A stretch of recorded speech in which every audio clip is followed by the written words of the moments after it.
Lecture number 009, The Holy Order of Man. Jesus Christ and the Redemption of the Universe. Given by Father Paul, September 18, 1970. 68 minutes in length. I'm going to talk tonight about Jesus Christ and the redemption of the universe. We went into a little of the Master's, the reality of the Master last night, and I want to go a little further because I think we should learn to look at the works of the Master as more of a reality rather than a historical situation. We can find many books of the historical side of Jesus' life, and they're very interesting and very intriguing. They're very informative. It places us in the picture of the times, but we fail to get from these sort of things the true realities of what really took place on Calvary, and also what is taking place now. And here, of course, again, is one of the common mistakes of the Christian faith in general, that we celebrate those events of the past, which are, of course, truly great events, sociologically or historically, or more than anything else, from a universal initiation standpoint that takes place in our life every day, every one of us, but also the thing that we miss more than anything else is the true realities, which are very little spoken about. Redemption is something that is not spoken about too much, and which really isn't too much understood about. And it seems to be one of those things which we look to as, well, it happened, and, well, I've got the grace from it, so I guess I won't have to worry about that one any longer. But we forget that there is no such thing as a time or period in the reality of this universe or in the consciousness of Jesus Christ. And so we miss the perpetual reenactment of the redemption, which is something which is going on all the time. The indwelling spirit that Jesus Christ sends us not only imparts to our souls the ontological life of God through grace, but he exerts his influence on our bodies as well. And if the Spirit of him who raised Jesus from the dead dwells in you, then he who raised Christ Jesus from the dead will also bring to life our mortal bodies because of his Spirit who dwells within you. But tied intrinsically to our material bodies that are destined to a future redemption through the spiritual resurrection is the whole universe. Speaks of a universal curse of God upon the earth. It speaks of the universal curse in Genesis 3:17. Speaks of a universal curse of God upon the earth and upon all material creatures through man's turning away from God. Man loses his dominion over the non-human cosmos. Chaos that results of sin holds the universe in bondage until that bondage is undone through the Spirit of Jesus Christ. Thus Paul ties up the destiny of brute creation with man's sanctification. He imagines that the created universe, empty of man, waiting for the manifestation of the Son of God. The material world was made subject to vanity.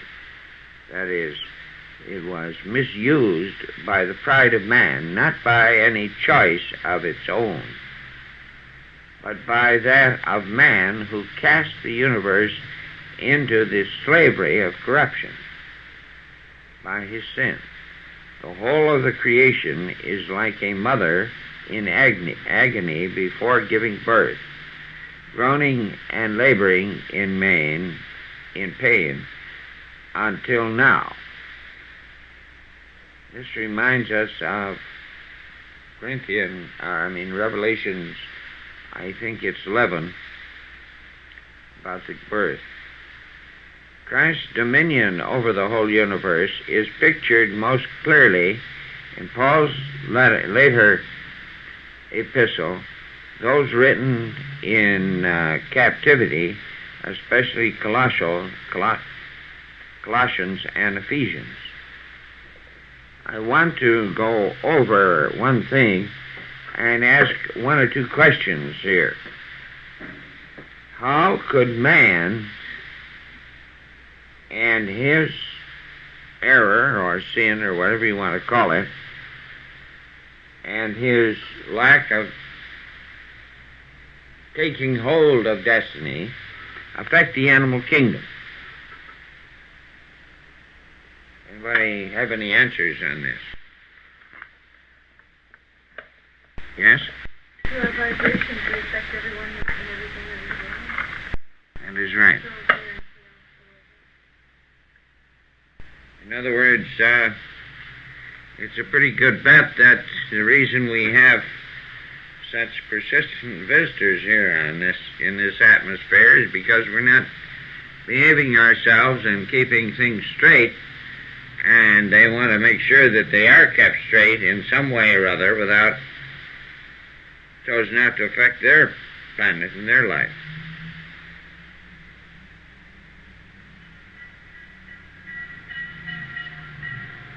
Do you see that? Do you see what I'm talking about? That if we change the influences on this planet, we change the influences on the whole solar system. Because our relation to the sun, the firstborn,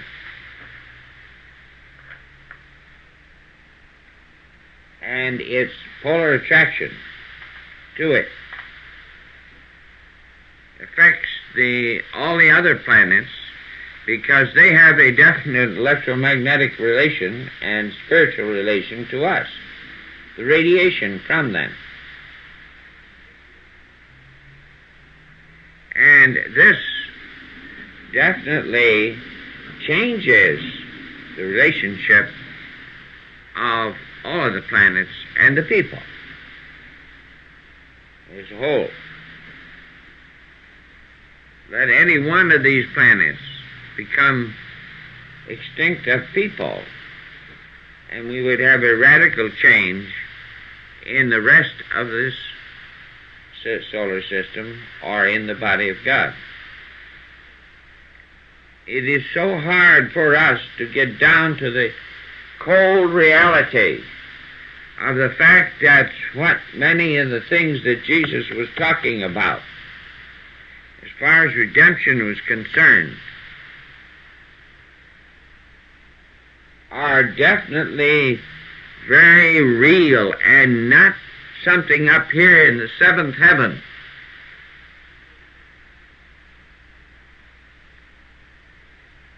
Or playing around with atomic bombs and one thing or another. Sure, they are terrifically small in comparison to the size of the earth, but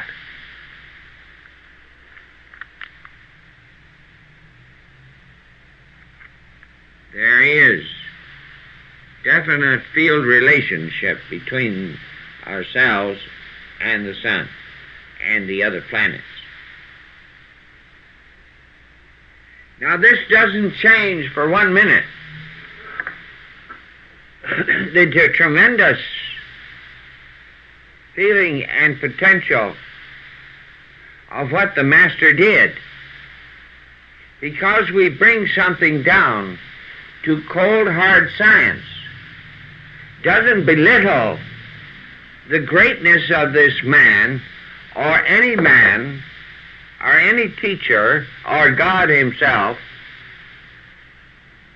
because we have a scientific reason for it.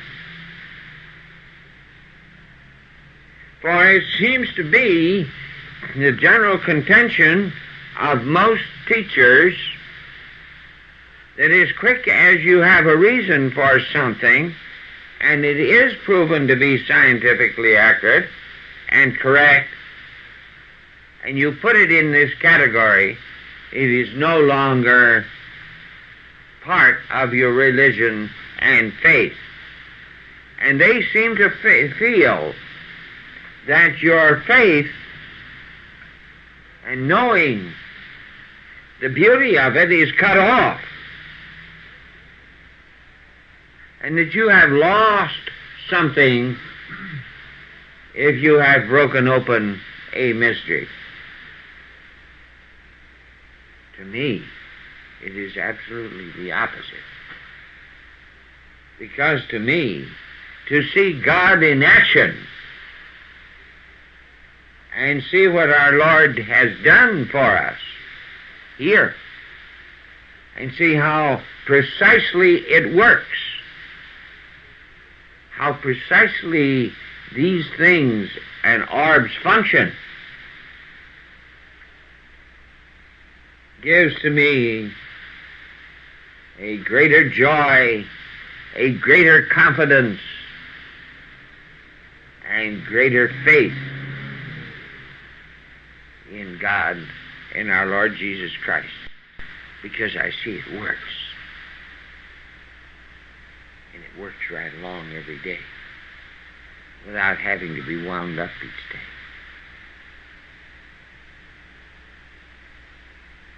In other words, you won't lose the beauty of God or our Master just because you know how it works. Why should you? Of course, if you are looking for a back door to excuse yourself because you don't understand the mystery, then you are going to be disturbed because we have found the mystery, and there's no back door to crawl out of. And when you are teaching, it is the people whom are looking for the back doors that don't want to hear about Christ and God. It isn't the people whom have faith of any kind whatsoever. It is those who do not have it and don't want it. What's more, in many cases. But if you wrap it up in a nice package that there is no reasoning in it at all, and it has no scientific approach to it at all, of any kind of scientific reasoning, then you'll find that they'll be extremely interested in your teaching and in your classes, because you have given them the back doors to climb out of, so that they can continue not to serve man or God, either one, but in their selfish little worlds that they want to live in.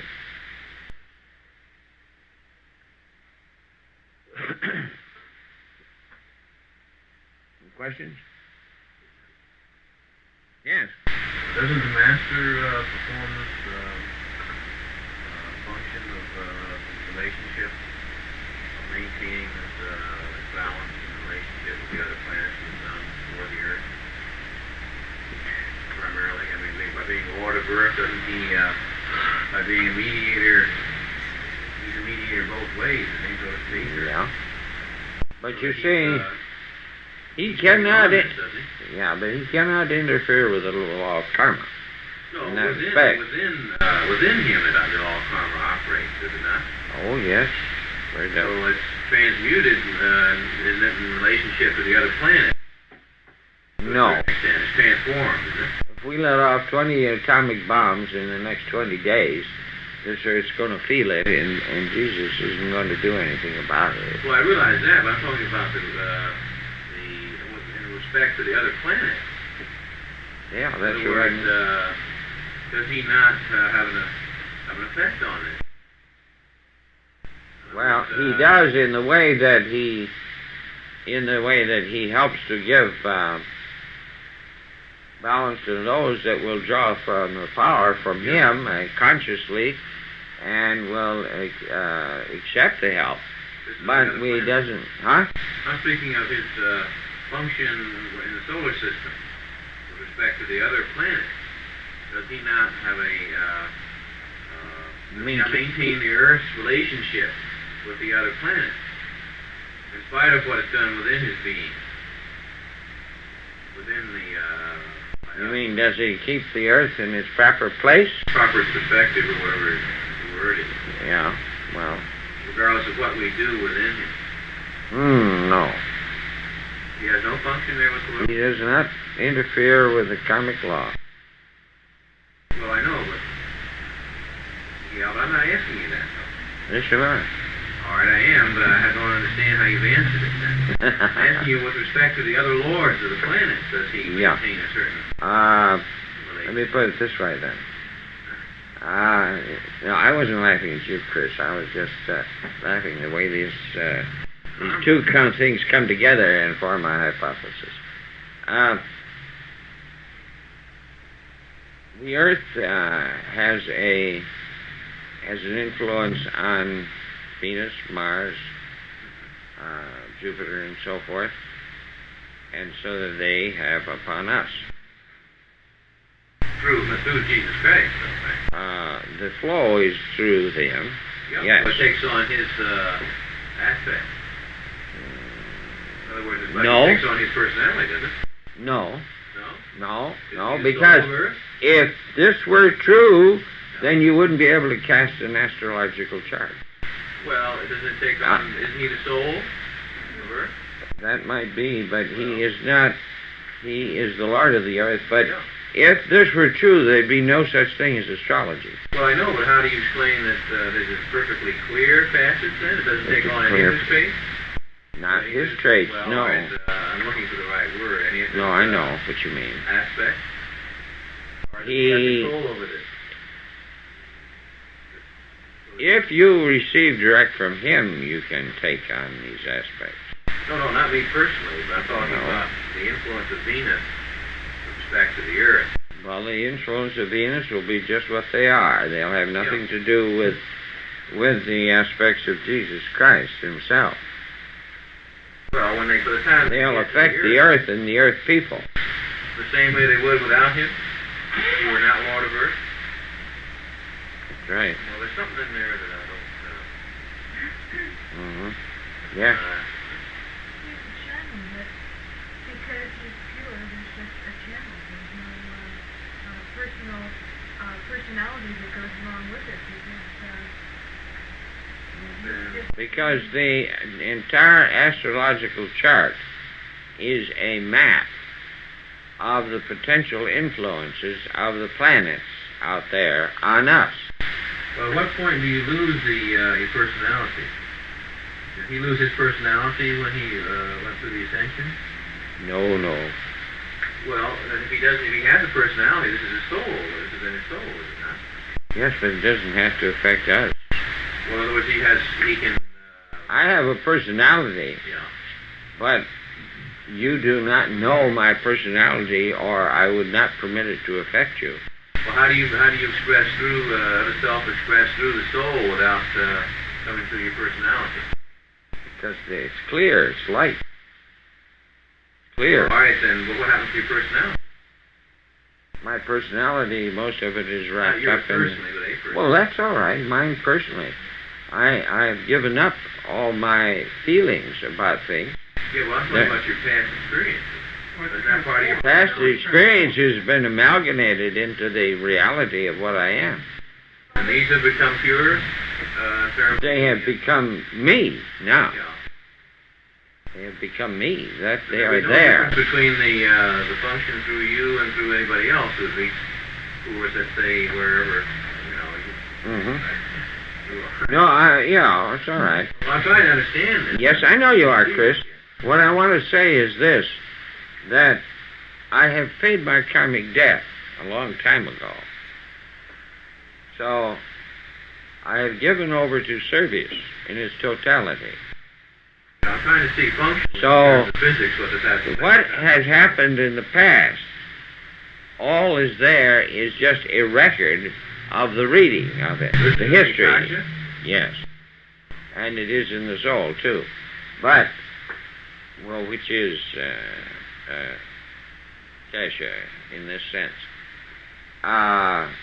But it has no effect upon that which comes out of me. In other words, if I lay my hands on one and lay my hands on the other, they both get the same thing, unless I have changed it for a purpose. Lecture number 009, The Holy Order of Mans. Jesus Christ and the Redemption of the Universe. Given by Father Paul, September 18th, 1970. 68 minutes in length. Something definite, they'll both just feel energy. Okay. And it'll have no personality to it. Do you have a personality? Mm-mm. Well, Because I can take on, well, I won't do it here, but well, you- I've seen, people have seen me take on personalities. And I can take on other personalities. What is it sort of a transmutation of those experiences? Not my own experiences necessarily. Might be somebody else's Well, I'm talking about experience. just the run on a person's soul. Well, that's Record different. would be transmuted. That all clears out. If the experience is there, Yeah. and it is not detrimental, and it is not karmic, they are, even the good karma is transmuted. Well, this would be for the evolution of the soul itself, then, in that case. Yeah, that's right. That's where it goes. Then he must have been, the master then must have had, oh, wow. Yeah? Yeah. I'm just trying to imagine what sort of a, Well, that's a pretty hard thing to do. well, I'm just trying. That's what- Yeah. To imagine what sort of an experience record he must have had to be able to do the job he did. Well, he says in John 16 that he was with the Father before the world was created. This would mean he had all of these world experiences. Mm-hmm. Well, I just yeah, we're not we with him too? No, not necessarily. You see, here's where we get wound up in time. This is our great stumbling block, time.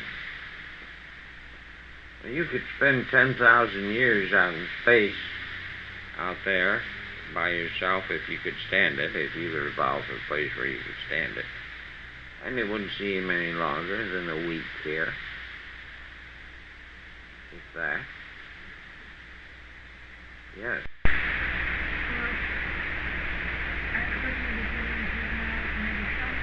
That's right. How can we be now if we weren't then? How can we be then if we are now? Well, weren't we all originally with God in the beginning? No, I think he created some life spark of his own. We ourselves are the body of God.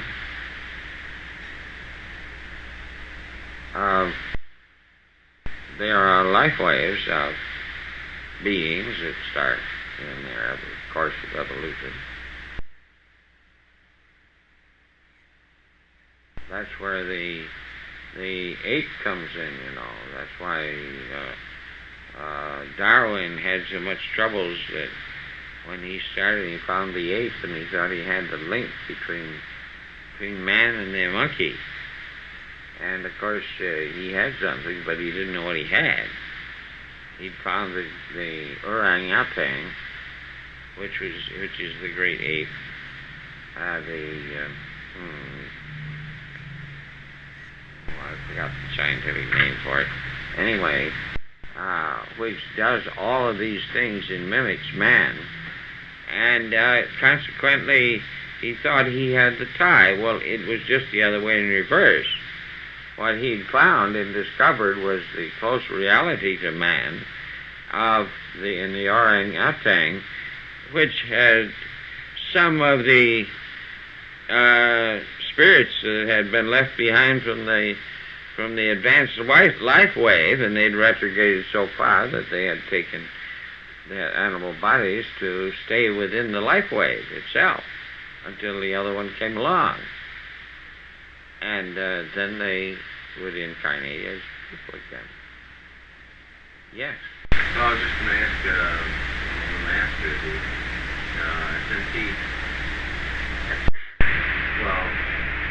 since the personality is really doesn't, I guess it really doesn't happen. No, he becomes part of him himself. So does a person have to set up, or could they set up some kind of a form of their own for him to render to them through? In other words, if he's totally... Form of their own? Well, some sort of in other words, I remember in the first lesson it said that God renders to man according to man's highest conception of God. That's right. Well, now, can you work this deliberately, and because you actually are the master, let's say, will render to you according to your conception of it. Can you set up deliberately a form for him to render to you through? A person wanting to make contact with him. And wanting to be, could he set up a consistent sort of I don't know exactly what I'm asking in the form, but... You mean, is there a way of contacting the master? Well, directly? In other words, directly, I'm not saying that he's awfully pure to be thinking about that, but in other words, could you set up some kind of a channel to where he could work through that and you could take him?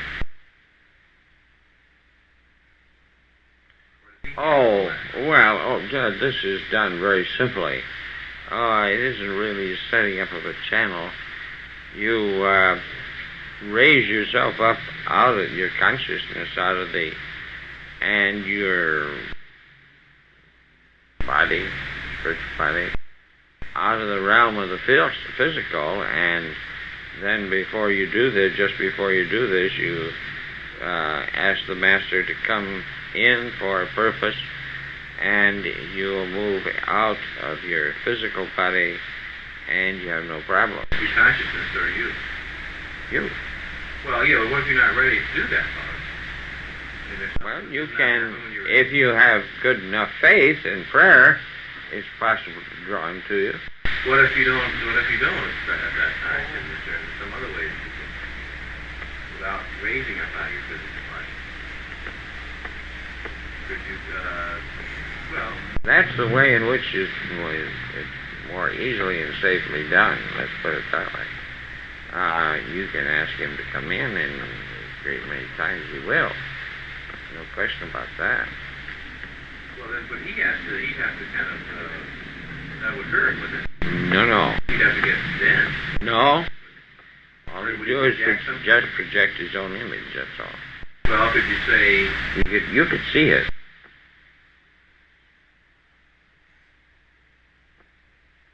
Most of the master teachers don't use a solid form, but you can see them just the same. But you see, what I'm driving at is this, that we fail to realize the greatness of the master's work. This is what holds back the consciousness of the cosmic for us, because we have our consciousness nailed down to such a small, finite sort of thing. Paul's epistle, captivity, especially in Colossians and Ephesians. Shipped to Rome as a prisoner, Paul learned from his co-workers in Ephesus of a rising heresy among the communities, and here's where he went over to the Asian Christians, so to speak, under the influence of false cosmology, were filled with a morbid craze for spectacular things about the heavenly spirits and power. False teachers maintained that the angelic powers, intermediate beings between God and man, and in whom the fullness of the Godhead, the Rama, dwells, were also the causes of creation. They would exert great power over birth and destiny of men, and were to be worshipped. The gravity of the heresy consisted in the implicit denial of Christ's unique position as the role of the mediator and the redeemer of mankind. For this reason, Paul stressed in two clear passages the uniqueness of Christ in his dual role as the mediator and redeemer. It is he whom by an exercise of power which enables him even to subject the universe to himself will refashion our lowly bodies, conforming them to his glorious body. This was in Philippians. And in the text from Colossians, by sending his Son in the likeness of sinful flesh as a sin offering, he has condemned sin in the flesh. Christ condemned sin in the flesh through his death and resurrection. Thereby he passed gloriously from the state of flesh, suffrage, to that of the spirit, pneuma, confined to his flesh body. Christ was not able to share his his divine life with other men. After his glorious resurrection, he, the last Adam, became a spirit imparting life. The first representative man failed to resist sin. The second Adam would be man in the fullest sense by triumph over sin, destroying death and its sting, and bringing all men at least the possibility of leaving their carnal conditions and estrangements from God in order to put on the spirit of life, light in God. Here is where we speak of removal of the carnal sin through the absolution from the priest, of course. The point is that this is all a very distinct and orderly path. But we have gotten to the point, like in,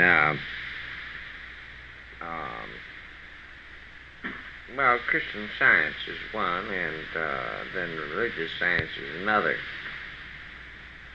Oh, my. They have utilized the law as a foundation of a faith, and it becomes very, very mechanical. Very mechanical. So much so that they lose the opportunity of the grace and the beauty of this, the seeing of it and the appreciation and the joy of it. So that they they have lost the zest of the Spirit, you see, because of their mechanical actions and approaching to the laws of God and Jesus Christ. Quite true, it is very definitely orderly, quite definitely there, and quite definitely it will function so and so. But though it does function so and so, that should not take away from you the fact that this was done by love and sacrifice. That was ordained and set up, and it was not an accidental happening. It was a definite gift. And this is taken care of in the actions as far as the law is concerned. But people get cold so that they don't react to these things in the what the yoga would call bhakti yoga.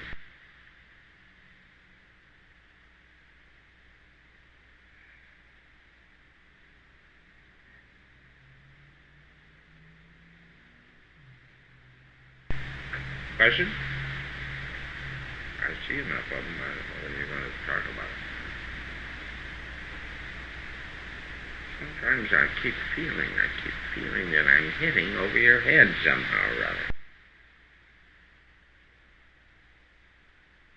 Yes. It still seems that the book is talking on the level of redemption from sin, and I still don't quite, I still don't understand what the redemption from sin actually was. I mean, did it mean that is it on the same level as saying thy sins are forgiven and then they are? Or, I mean... Not in this level, on the universal level, no. Well, that's really what...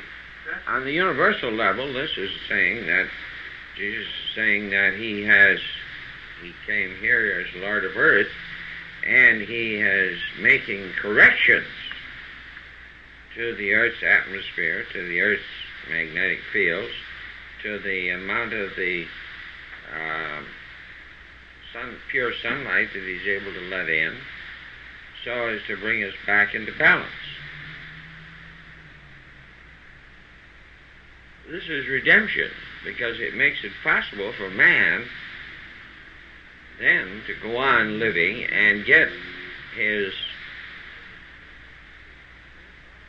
experience and his joy out of life. Now, this is not the atonement. This isn't forgiving the past sins. Atonement is those things of the past. This redemption is an existing thing now, a redeeming of the physical being into the spiritual reality and into the spiritual heaven world, yes. Rebirth, being born again. What's that? Restoration. Yeah. Yes.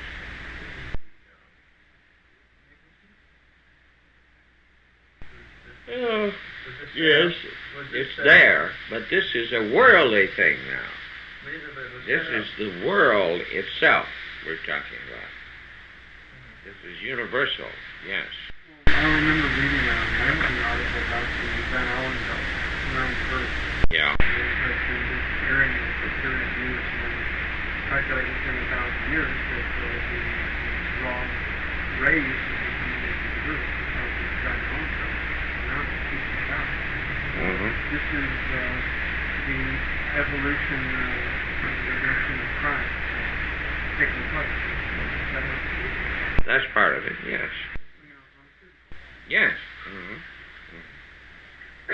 It's pretty hard, it's pretty hard to get hold of this. This is why I keep dwelling on it. Because as soon as you can get hold of this idea of the universal things and their function, then you can open up and get away from your littleness. Because you can see your extreme smallness in its greatness. You see? And this is the answer of redemption, bringing man into his own greater reality, and thus the power and the force brings on the regeneration, and you become what you should be, a spiritual being. The flesh becomes of the light. It says in one of the, I'll have to get it out to get it for you, but it speaks about the earth and in the prophecies and revelations, and it says, "And the sun shall be needed no more, for there be eternal light on the earth." That's what they're talking about. The steps toward it, anyway. Yes, Andrew. So by taking on all our sins, when they use that phrase, what Jesus did was not so much was take on the results that were right then occurring in the earth as a whole, from all of our unrighteousness. Your unholiness. Yeah. But it was that unrighteousness, the unholiness was due, of the earth as a whole was due to man. Oh, yes. It was man's doing. Oh, yes, otherwise the Indians couldn't perform a rain dance and have rain come. Yes. Is it about the electrical structure of the earth at this time? Right.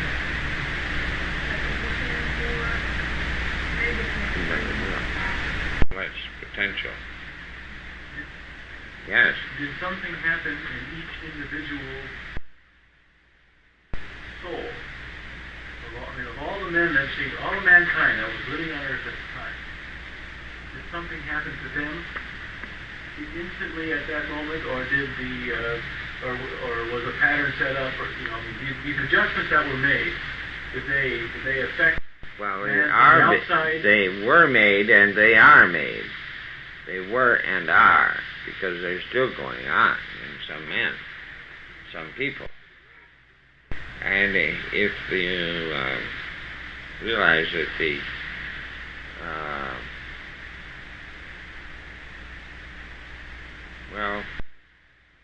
you just can't. What is in the mass mind and what the people radiate, that's what the earth's going to be like. Plain and simple, and that's why we fight against these wars and so forth. See? Does that answer your question? No. Yeah, it does in a way. It does. What the people think and what the people do and bring into reality is going to determine what the influence of the planet is, and this is what the Master has brought to a head, you might say, because we're coming into New Age. Well, actually, what we're doing in the order is taking people out of the mass mind and putting them somewhere and just then zipping them right up here and then putting them right back in, because they have to go back in. That's right. That is correct, son. Yes. The earth is going to undergo illumination, but man can't undergo illumination until man undergoes illumination. Well, yeah. The inhabitants of the planet first must come. Yeah, that is right. The inhabitants must first come in before the earth does, because they are the lights thereof. All of them? Pardon? No, all of them? You mean all of them are the lights? All the inhabitants. Well, all the inhabitants of the earth have got to come up to a certain standard, or they'll be automatically removed. That's for sure. That's the judgment. Yes.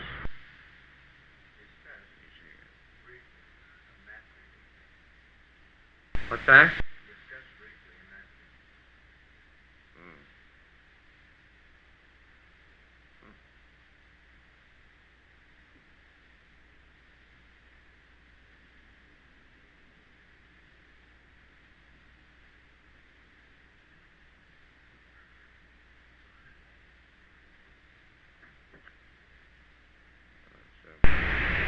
Let's go and let God. That's the real answer, but to discuss it.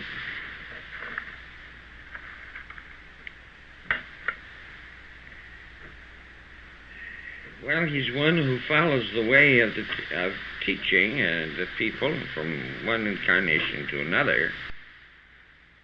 His is the way of the teacher of the priesthood.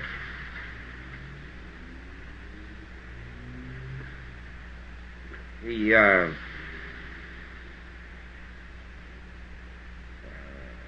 no personal karma himself. He takes on the karma of other people very often and disperses it when he sees it's a benefit.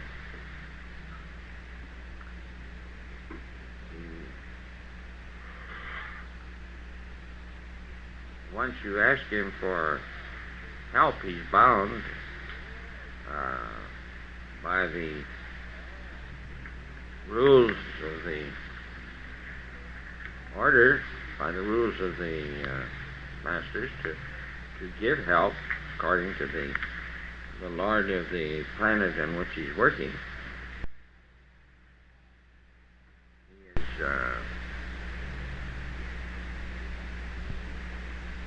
mind isn't worth very much because he doesn't really have one while he's working under the influence of a messianic being, at least.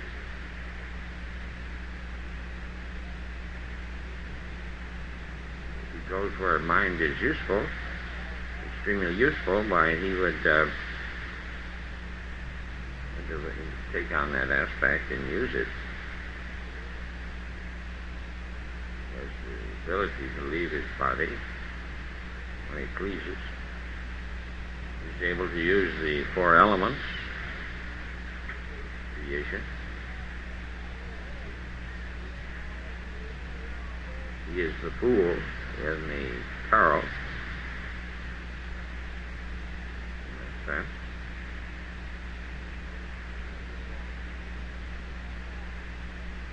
Teacher has but one goal, and that's the bringing of the individual into spiritual reality. He actually doesn't ever want very much because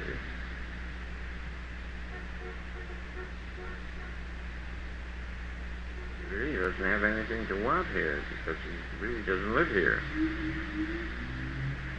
Most of the time, I'd say.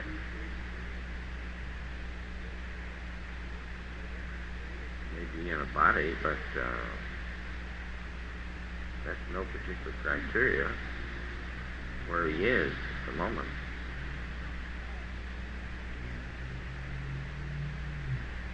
I don't know whether I hit what you're looking for or not. But,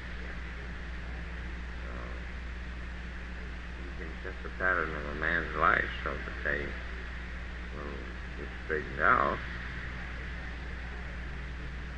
For sure. He has the gift of illumination.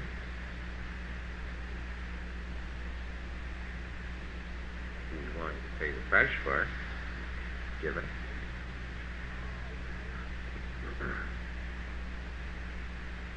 Does that answer your question?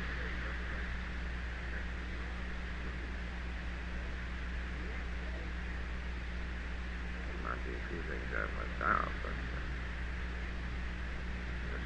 basically, is there any other questions now? I'm trying, yes, I'll be right with you. I'll take you first back there. I don't see you. Oh, it's Chris. Yeah, go ahead. Go ahead. I'd like to know about two things. One, how you converse karma. And in regards to the function of the priest, in forgiving sins, is he not conversing karma?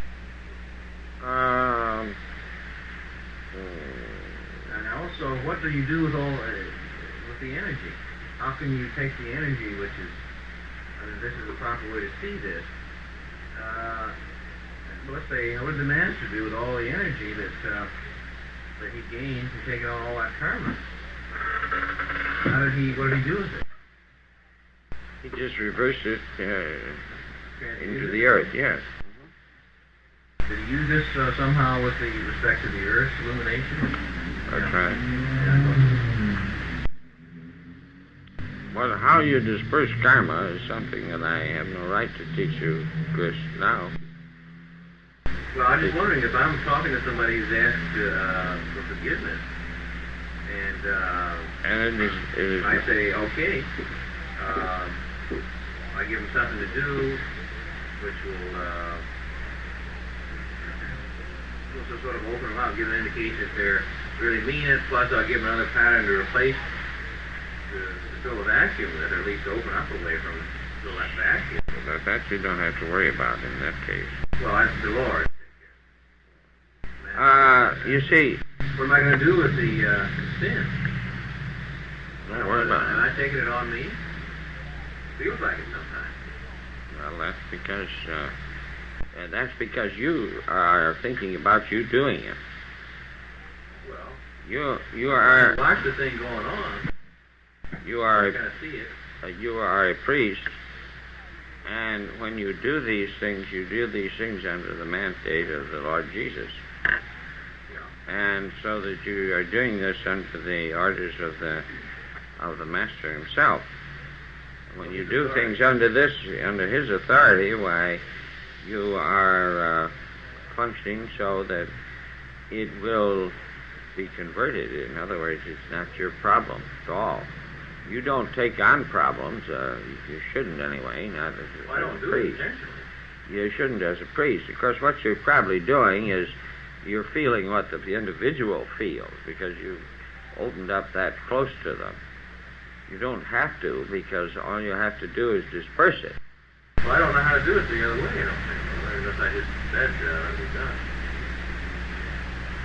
Well, I'm not... maybe I should talk to you about this another time. Well, no, that's all right. This is a it's group not a problem so much, but it's just a matter of I'm not sure exactly what's going on. Well, let's face the reality there in the forgiveness of sins. It isn't a matter of in a sense of what's going on. It's you know it's being done. You know that you have forgiven them when you do it, and that you're doing it because the Master said that you should do it. You see. Yeah, well then I've got a vacuum. Oh, don't worry about that. That isn't your business. There's no vacuum because all you're removing is something that doesn't belong there in the first place. Well, I know, but doesn't that leave the person wide open? No, now, you're talking about two different things. You're talking about a psychiatrist doing something and a priest doing something. That's the difference between the two things. Yeah, because the spirit will be there and the light will fill. And when you forgive the individual, and let's see. Yeah, go ahead. Well, I'm not sure this is just getting. What I think you're doing. Way, maybe, but it's a matter of wanting not only to simply. All right, the person wants to let go of, wants to get forgiveness of the sins. He also wants to set forth in a new direction. All right, now that's something else entirely. Well, so you do them simultaneously, don't you? No. You sow the seed of the one while he's letting go of the other, right? You forgive the person for their sins, period. This is a sacrament. And you forgive the individual for their sins. But if you want to counsel with them afterwards, this is fine. But this is not in the sacrament. I thought I through the teachings of the Master, but you see... The sacrament is one thing, and the guidance and counseling is another. This is two different things. Distinctly. What but you prepare a man to receive the light of Christ and to partake of the sacraments, such as before marriage, for instance. You give an absolution to the two so they may start life afresh and anew and be able to understand what marriage is, that this is a new life. This is a sacrament, part of the sacraments. But the counseling is another thing. What would happen to the energy of that term? It's energy, it's there. And then you're just changing I don't know what form. it is for, but I was wondering if You don't have to. You don't have to do a thing about it. You see, this is the thing that I'm talking about, basically, is to get you people to the point where you leave just a little room for miracles until you get up the ladder far enough to perform a few miracles of your own.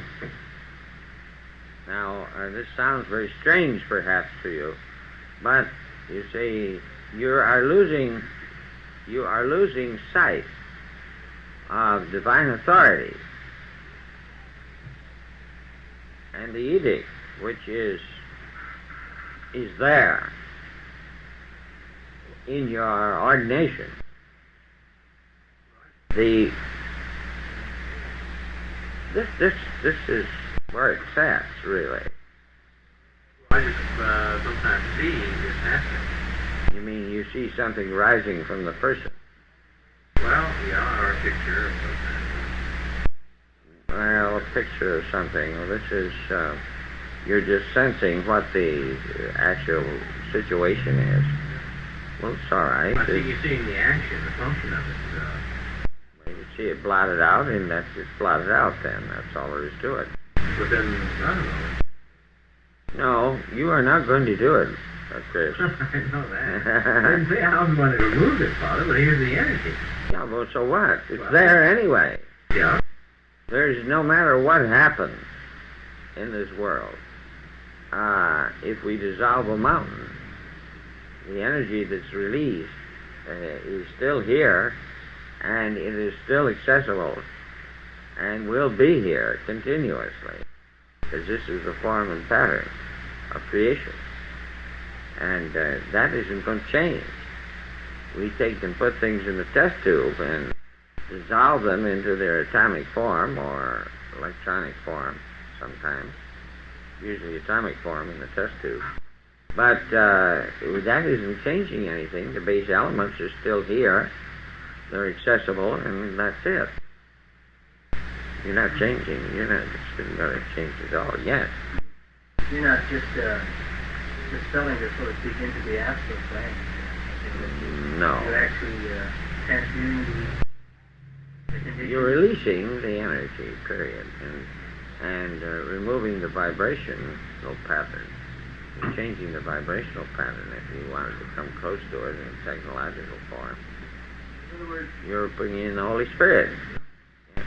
Activity is activity, but Yeah. but activity can be wrongly used and rightly used. What you're doing Right. is breaking up the activity wrongly used. That's right. That's a very good definition, too. Yes. This redemption thing is really getting me because all these years that I've been hearing that word, Mhm. in Christianity, forgiveness of sins then is actually there are two things in it. There's redemption and atonement. Is that right? That's right. Like there is. Atonement is for the past, but redemption is bringing them forward into the normal spiritual state. You see.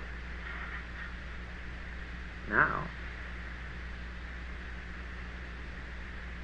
there might be some of the clergy who would disagree with that because most of them bring no bearing whatsoever upon the rebirth, and we do.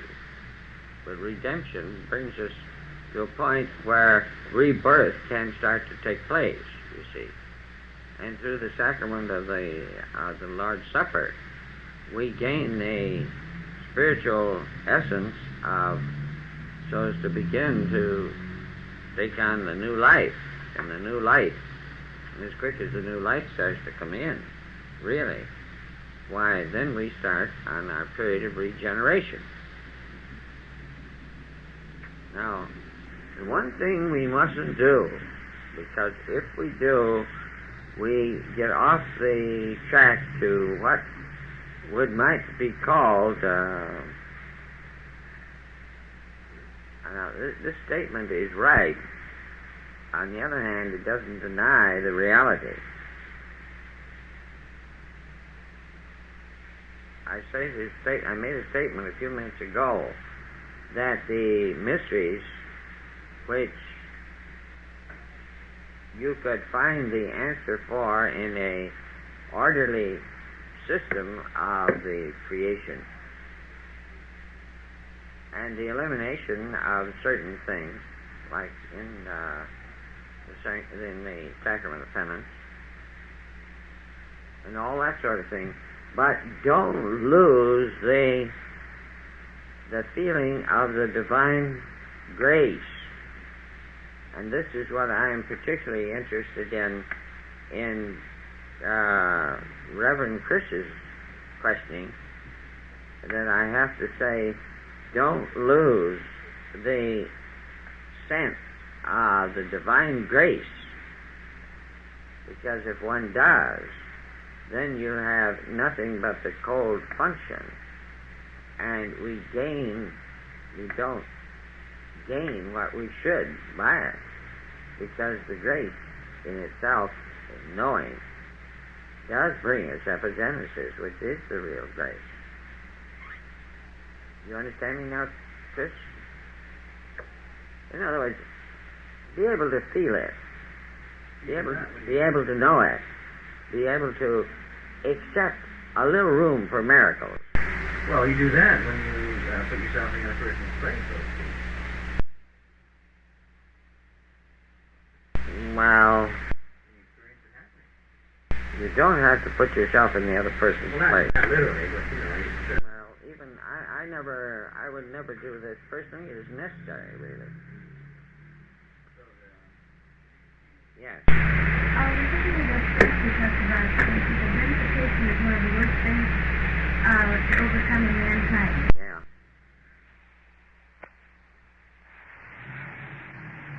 And this is the detailing. It's all right to know and understand the laws and their workings, but unless you're going into true alchemy, really true alchemy, why, identifying is not wholly necessary. And furthermore, even in true alchemy, identifying is knowing the works of the Father and its the laws through you. You see.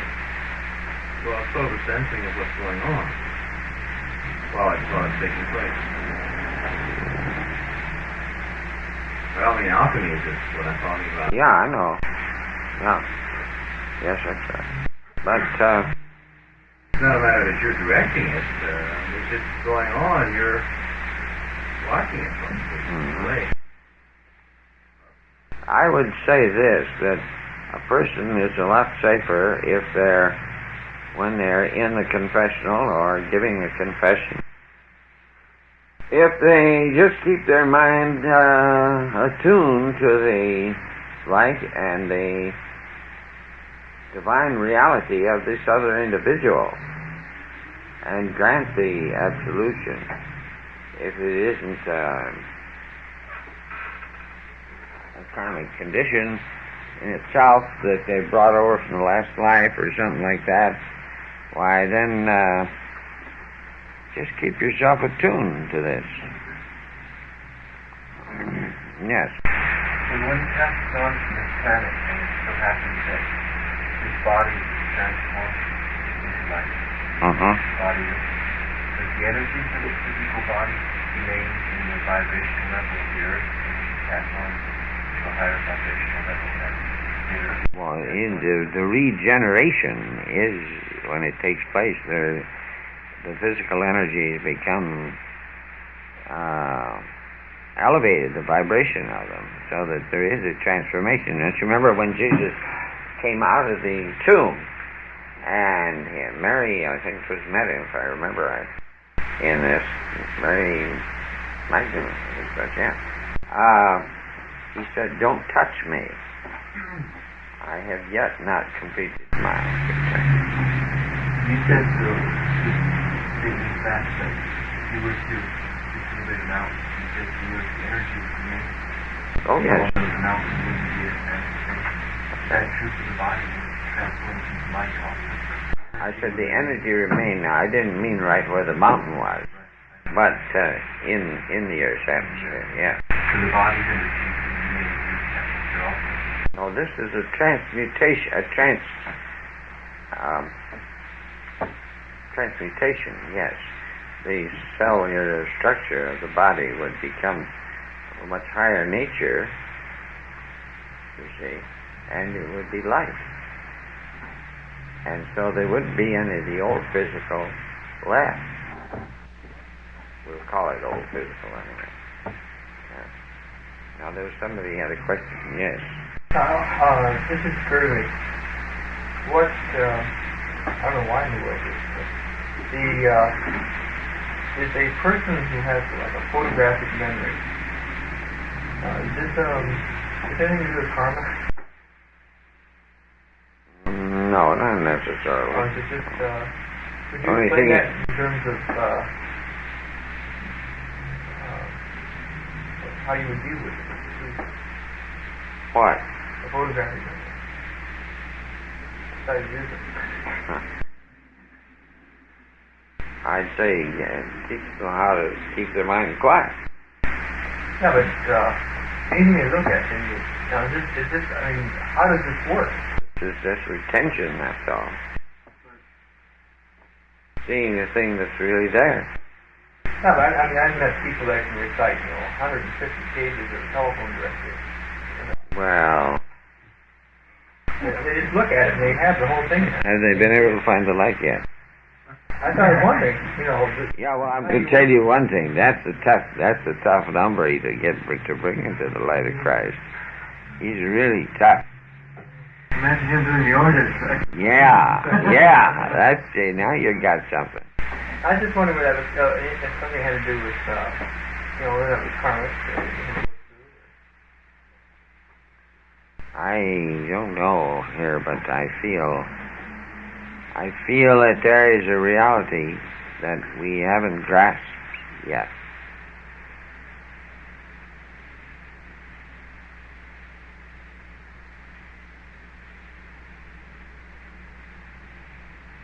The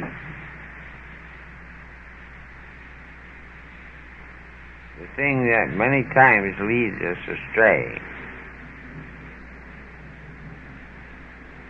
is the fact that we wish to retain our identity completely in our work and in our function.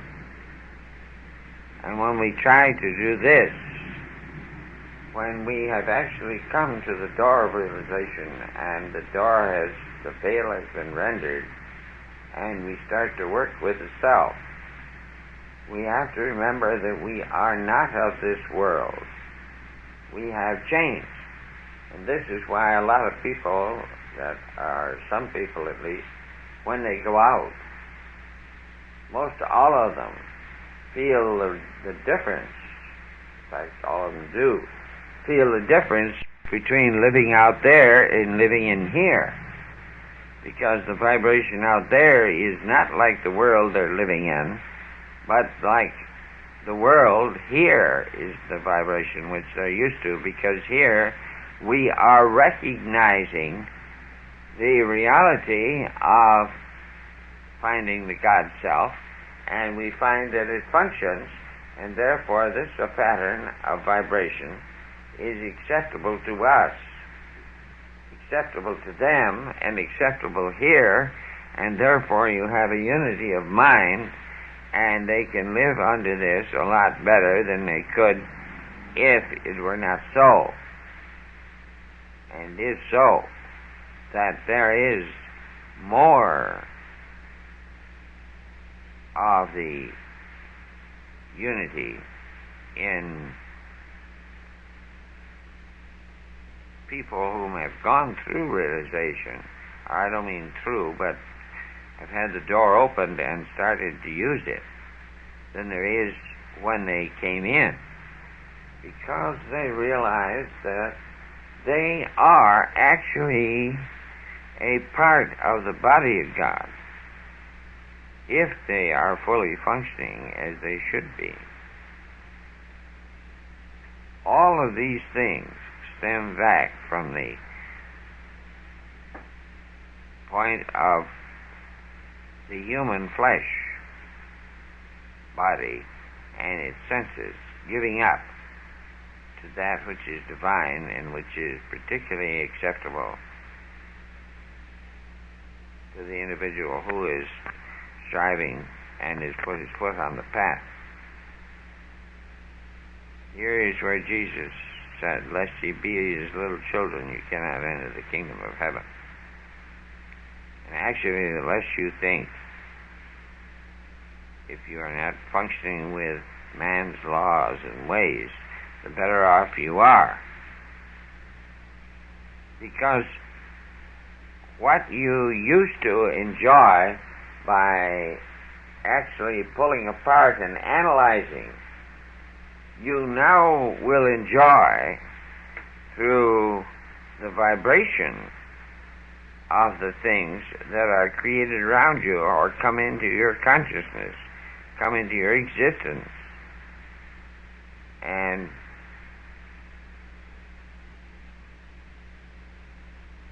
then you can bring yourselves together. You know, there is nothing more joyful than the wisdom of the Spirit. Thank you.